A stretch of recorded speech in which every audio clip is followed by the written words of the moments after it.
नमस्कार। देखिए, अक्सर ऐसा होता है कि जब हम किसी कॉपी को सभी विषयों की ज़िम्मेदारी सौंप देते हैं, तो वो अक्सर वो रफ़ कॉपी बन जाती है और परिवार में ज़िम्मेदार इंसान का भी वही हाल होता है।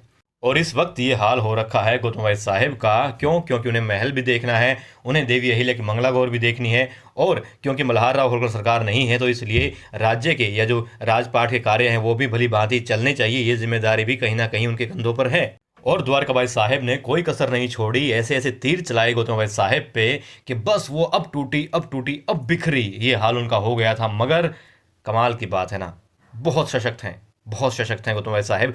और परिवार का जो ज़िम्मेदार इंसान होता है या जो मुखिया होता है, उसे सशक्त होना ही पड़ता है, ये कुदरत का नियम है। और कई बार इसी वजह से हमें वो बहुत ही ज़्यादा कठोर भी नज़र आता है। मगर गौतमबाई साहेब ने यहाँ एक नहीं चलनी थी द्वारकाबाई साहेब की। देखिए, द्वारकाबाई साहेब को पता चल गया था कि गौतमबाई साहेब के साथ कुछ बात हो रही है हरकुबाई की, यानी कि जो देवी अहिल्या है वो महल से बाहर है। और जैसे ही उनको ये बात पता लगी, उसके बाद में उन्होंने वो हाल कर दिया गौतमबाई साहेब का कि बस। मगर द्वारकाबाई साहेब पर उल्टी पड़ी उन्हीं की चाल और फिर से जो है खड्डे में गिर गई हैं द्वारकाबाई साहेब। देखिए, होता क्या है, अब द्वारकाबाई साहिब को पता है कि देवी अहिल्या नहीं है, तो वो बात बात में पूछती रहती है, खेल खेल में पूछती रहती है अक्का साहेब से कि आपका ध्यान कहाँ है। और ध्यान कहाँ होता है अक्का साहिब का दरवाजे पर कि कब देवी अहिल्या आएंगी, कब देवी अहिल्या आएंगी।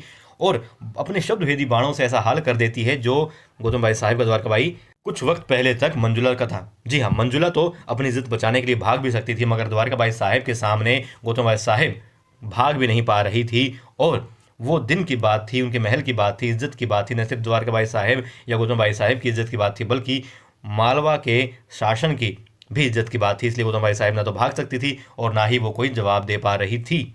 और यहाँ पे द्वारका भाई साहब ने गौतम भाई साहब का हाल ऐसा कर रखा था जैसे कि महाभारत में हमने द्रौपदी का देखा था, जब उसका सिरहरण हो रहा था। वहां पे श्री कृष्ण पहुंच जाते हैं और यहाँ पर कौन पहुंच जाता है गौतम भाई साहब को बचाने के लिए। बिल्कुल उसको देखते ही सांसों में सांस आ जाती है गौतम भाई साहब की। दरअसल क्या हुआ, जैसे ही बार बार शब्द वेदी बाण छोड़ रही थी द्वारका भाई साहब, मगर अब तो उसने ठान लिया था कि मैं सबको बताऊंगी। उसने खेल को बीच में रोक दिया और कहती है, सब रुको रुको रुको रुक जाओ। अक्का साहेब कहती हैं कि आखिर क्यों, क्या हुआ द्वारका? तो कहती है, अरे जिसके लिए हम खेल खेल रहे हैं वो तो यहाँ है ही नहीं, तो हम खेल क्यों खेलें। फिर वो कहती हैं कि पहले अहिल्याबाई को बुलाइए। और सीताबाई भी कहती है कि हाँ हाँ, इतने सारे खेल हो चुके, आधे से ज़्यादा हम खेल खेल चुके हैं, अब तो मुझे खेल खेलना है अहिल्या के साथ में, अपनी भाभी के साथ में खेल खेलना है और देखना है कि वो मेरे सामने कितना देर टिक पाती है। इस बात पर सभी महिलाएं जो है फिर हंसती हैं। कुछ समय यूं व्यतीत हो जाता है, मगर फिर द्वारकाबाई साहिब कहती है, देखिए अक्का साहिब, बताइए कहाँ है देवी अहिल्या।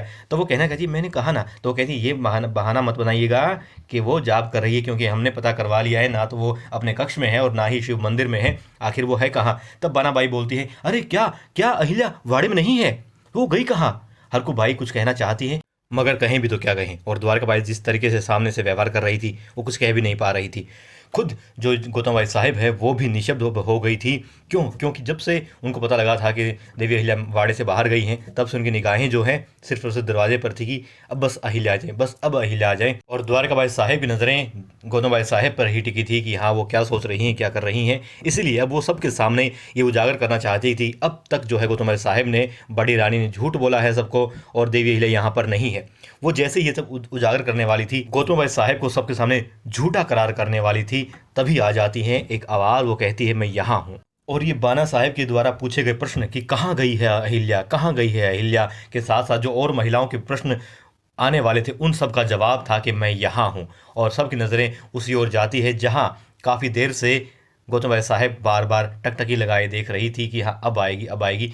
और उनका चेहरा मुस्कुरा उठता है, उनका रोआ रोआ जो है ना खुश हो जाता है। साथ में हरकुबाई भी खुश हो जाती हैं, बाकी महिलाएं भी खुश हो जाती हैं, क्योंकि उनको पता नहीं था कि देवी अहिल्या कहाँ है। मगर द्वारकाबाई साहिब पर तो मानो पहाड़ टूट पड़ता है, क्योंकि एकमात्र उनका मौका था जब वो देवी अहिल्या और बड़ी सरकार को, यानी कि गौतम भाई साहिब को झूठा करार दे सकती थी, सबके सामने लज्जित करना चाहती थी। अब देखिए, वो यहाँ पर कहती है, हमने पता करवा लिया है, देवी अहिल्या नहीं है यहाँ पर।